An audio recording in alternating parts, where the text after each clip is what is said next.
ये कहानी है मस्क अल्बामा के एक शिप की, जो कि एक पायरेट अटैक का शिकार बना।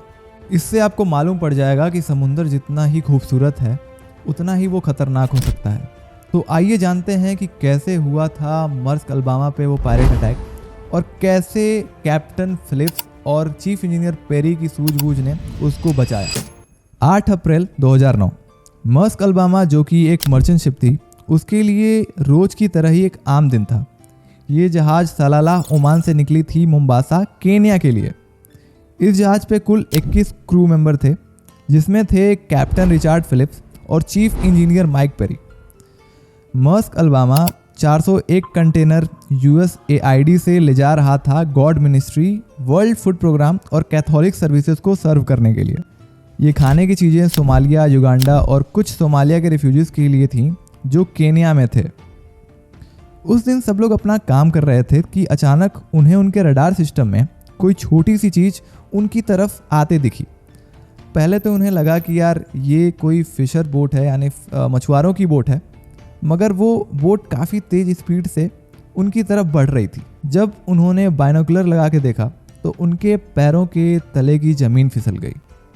उन्हें उस बोट में 4 लोग AK-47 असॉल्ट राइफल लिए हुए दिखे। कैप्टन ने सबको अलर्ट कर दिया, सबको बताया कि पायरेट अटैक हो रहा है, और सभी ने क्या किया, फायर होसेस एक्टिवेट कर दिया। अब ये फायर होसेस क्या होता है? ये होता है जब भी आग लगे तो शिप के चारों तरफ पानी के फव्वारे छोड़ने के लिए। जिससे क्या होता है कि जब कभी भी पायरेट अटैक्स वगैरह होते हैं तो फायर होसेस हम लोग एक्टिवेट कर देते हैं, जिससे हाई प्रेशर में जो पानी है वो बहता है, जिससे कि अगर कोई पायरेट अपनी बोट लेके आ रहा है नज़दीक तो उसकी बोट नज़दीक ना आ पाए या फिर वो चढ़ ना पाए शिप पे। माइक पेरी 14 लोग को सिक्योर रूम में ले गए और बाकी लोगों ने फ्लेयर्स फायर किए डिस्ट्रेस सिग्नल देने के लिए।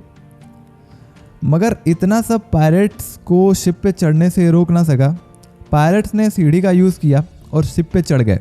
बाकी माइक पेरी ने चालाकी से शिप के सारे सिस्टम को बंद कर दिया, जिससे कि शिप ब्लैकआउट हो गई। ये माइक पेरी ने क्यों किया?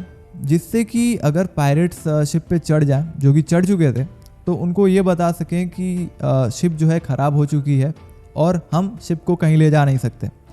जनरली ये इसलिए होता है कि क्या होता है ना कि जब पायरेट्स अटैक वगैरह होते हैं तो पायरेट्स चाहते हैं कि जो शिप है उसको वो सोमालिया ले जाएं और सोमालिया ले जाके एक बड़ी अमाउंट गवर्नमेंट से वो लोग इन एक्सचेंज वो मांगें। तो इसलिए पहले ही कैप्टन और माइक पेरी की सूझबूझ ने शिप को ब्लैकआउट करवा दिया, जिससे कि जो कंट्रोल है वो पायरेट्स को ना मिल पाए। मगर पायरेट्स शिप पे चढ़ चुके थे और उन्होंने कैप्टन को और कुछ क्रू मेंबर्स को उन्होंने ब्रिज पे ही हॉस्टेज बना लिया। जो पायरेट्स का जो लीडर था उसका नाम था अब्दू अली मूसे, जो कि एक 18 साल का लड़का था। उसने शिप पे चढ़ते ही कैप्टन को बोला अगर उसको पैसा मिल गया तो वो किसी को भी नुकसान नहीं पहुंचाएगा। तो कैप्टन ने बोला कि ये एक फूड कंटेनर है, यहाँ पे कोई भी वैल्यूएबल चीज़ें नहीं हैं। हाँ, हमारे पास एक सेफ़ है जिसमें 30,000 है, आप वो ले जा सकते हो और शिप को प्लीज़ छोड़ दो। बाकी अब्दू वाली मूसे और उसकी टीम ये बात नहीं माने और उन्होंने कैप्टन को पूछा कि तुम्हारे बाकी क्रू मेंबर्स कहाँ हैं। कैप्टन ने जवाब दिया उसे नहीं पता कि वो लोग कहाँ छुप गए हैं। उधर चीफ इंजीनियर माइक पेरी हाथ में एक चाकू लिए सिक्योर रूम के बाहर खड़े थे, जिससे कि अगर कोई पायरेट उन्हें ढूंढता हुआ आए तो वो उसे पकड़ सके। और हुआ भी कुछ ऐसा। अब्दू वाली मूसे जो उन्हें खोजते हुए इंजन रूम की तरफ पहुंच गया था, तो पेरी ने मौका पाके उस पर अटैक कर दिया और काफ़ी भागा भागी के बाद आखिर मूसे को उन्होंने हॉस्टेज बना ही लिया। इस लड़ाई में मूसे के हाथ पर एक चाकू लग गया था, जिससे वो जख्मी हो गया था। उसके बाद पेरी और बाकी लोगों ने बाकी पायरेट से बोला कि अगर वो अपने लीडर मूसे को बचाना चाहते हैं तो कैप्टन को छोड़ दें और बदले में मूसे को ले जाएं, और वो प्रॉमिस करते हैं कि वो लोग कुछ नहीं करेंगे। साथ में क्रू ने उनको लाइफ बोट और $30,000 ऑफर किया। पायरेट्स मान गए और उन्होंने $30,000 लेके लाइफ बोट में डाल दिया। और जब कैप्टन उनको लाइफ बोट कैसे यूज़ करते हैं ये समझा रहे थे, तो अचानक वो चारों कैप्टन रिचर्ड फिलिप्स को हॉस्टेज बना के अपने साथ लाइफ बोट में लेके भाग गए। अब उनका मिशन था कि सोमालिया जाके कैप्टन के बदले करोड़ों रुपए मांगेंगे, मगर उनको नहीं पता था कि उनका सामना यूएस नेवी से होने वाला था। जैसे ही यूएस नेवी ने मस्क अल्बामा का डिस्ट्रेस सिग्नल पाया, उन्होंने अपने 2 जहाज USS Bainbridge and USS Halyburton Gulf of Aden भेज दिया इस सिचुएशन को संभालने के लिए। गल्फ ऑफ एडन के शांत समुंदर में एक ऐसी हलचल मच चुकी थी जो दुनिया भर के हेडलाइंस में थी। मस्क अल्बामा, एक American cargo ship, Somalian pirates के कब्जे में थी और उसके कैप्टन रिचर्ड फिलिप्स अब एक लाइफ बोट में बंदी बन चुके थे। अमेरिका की इज्जत दांव पर थी। अरे, एक कार्गो शिप का हाईजैक हो जाना एक बात थी, लेकिन अमेरिका सिटीजन को किडनैप करके ले जाना, ये एक वॉर का इन्विटेशन था। यूएस नेवी ने बिना वक्त गवाए यूएसएस बेनब्रिज और यूएसएस हैलिबर्टन को डिप्लॉय कर दिया। दोनों शिप फुल स्पीड से गल्फ ऑफ एडन की तरफ बढ़ रहे थे। यूएसएस हैलिबर्टन के डेक पर 2 SH-60B सी हॉक हेलीकॉप्टर रेडी थे। 9 अप्रैल की सुबह यूएसएस बेनब्रिज और यूएसएस हैलिबर्टन मस्क अल्बामा के पास पहुंच चुके थे। कार्गो शिप अब फ्री थी, लेकिन इसका कैप्टन अभी भी समुंदर में एक 28 फुट की लाइफ बोट में था। यूएसएस बेनब्रिज के कमांडर को एक खबर मिलती है कि पायरेट्स सिर्फ एक हॉस्टेज को नहीं छोड़ेंगे। उनका प्लान था कि और भी हाईजैक्ड शिप जो यहाँ लाना और जिसमें और हॉस्टेज होंगे, उनके बदले बहुत बड़ी रकम मांगनी थी। इससे पहले पायरेट्स के कई ग्रुप्स ने 4 शिप्स को बंदी बनाया हुआ था, हॉस्टेज बनाया हुआ था उन पर अटैक करके, और वो शिप्स भी ये करीब ला रहे थे जिससे कि वो सोमालिया ले जा सके और उनके बदले, सबके बदले क्या कर सके, वो पैसे मांग सके। वो जो 4 शिप्स जिनको हाईजैक किया हुआ था, उसमें जो सिटीजन्स थे वो थे चाइना के, जर्मनी के, रशियन थे, फिलिप्स थे, तुवालू थे, इंडोनेशियन थे और ताइवान के लोग थे। ये एक साइकोलॉजिकल गेम भी था और एक पॉलिटिकल प्रेशर भी। यूएसएस बेनब्रिज ने Seagull unmanned aerial vehicle launch किया और एक P-3C ओरियन सर्वेलेंस एयरक्राफ्ट ऊपर से ही मॉनिटर स्टार्ट कर चुका था। हर मूवमेंट ट्रैक हो रही थी, हर एक रेडियो ट्रांसमिशन सुनी जा रही थी। पायरेट्स एक बात जानते थे, जब तक वो सोमालिया नहीं पहुंच जाते तब तक अमेरिका उन्हें जीने नहीं देगा।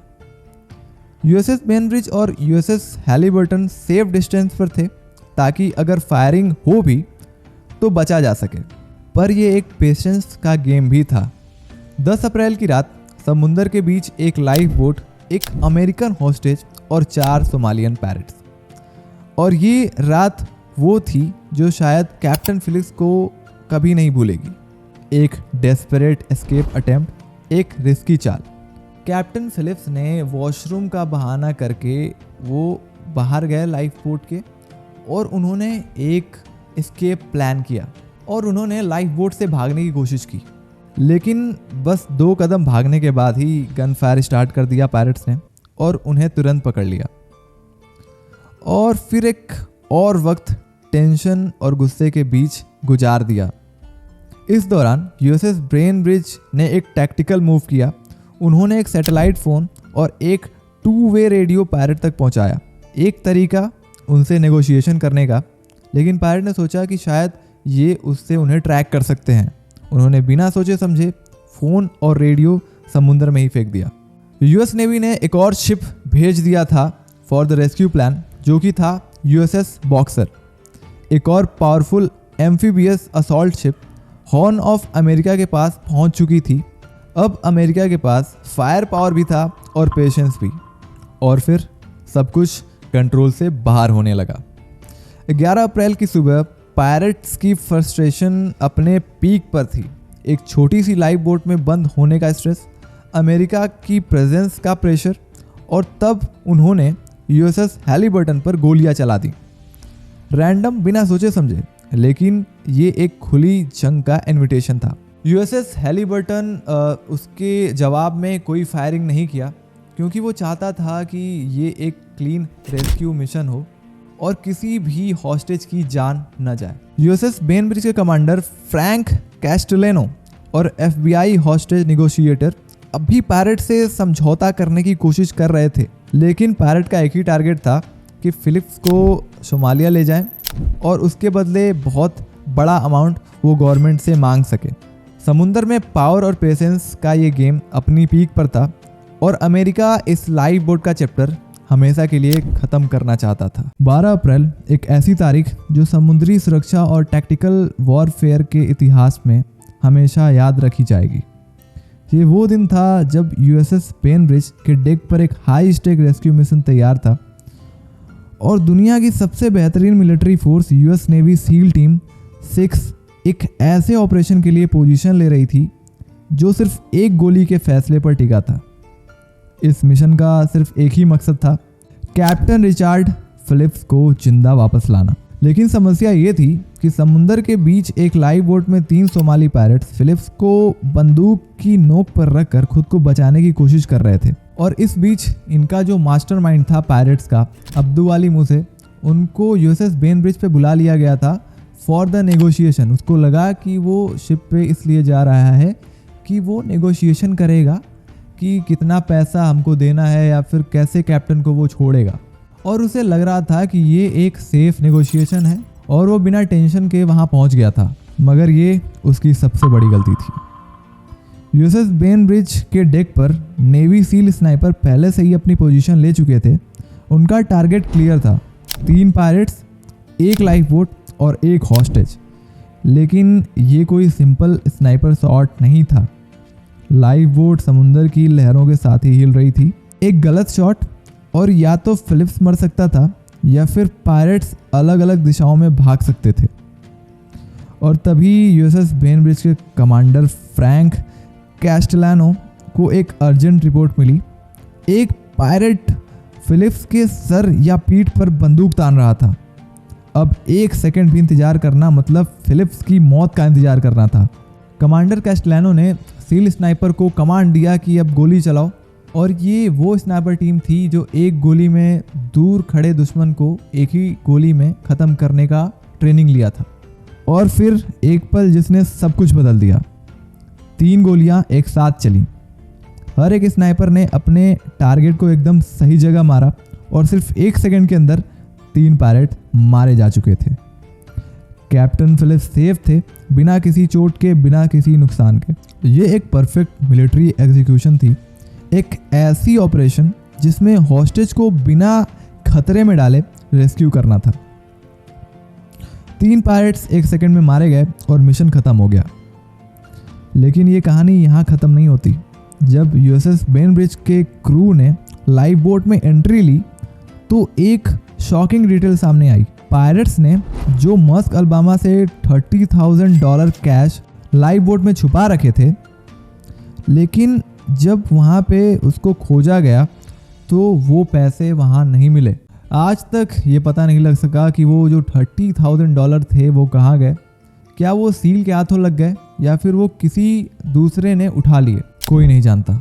जिसे सील स्नाइपर ने गोली मारी उनमें से एक का नाम अली अडन एल्मी था, दूसरे का नाम हमाक था और तीसरे का नाम कभी भी पता नहीं लगाया जा सका किसी भी मीडिया में, या फिर कोई इन्फॉर्मेशन नहीं मिली।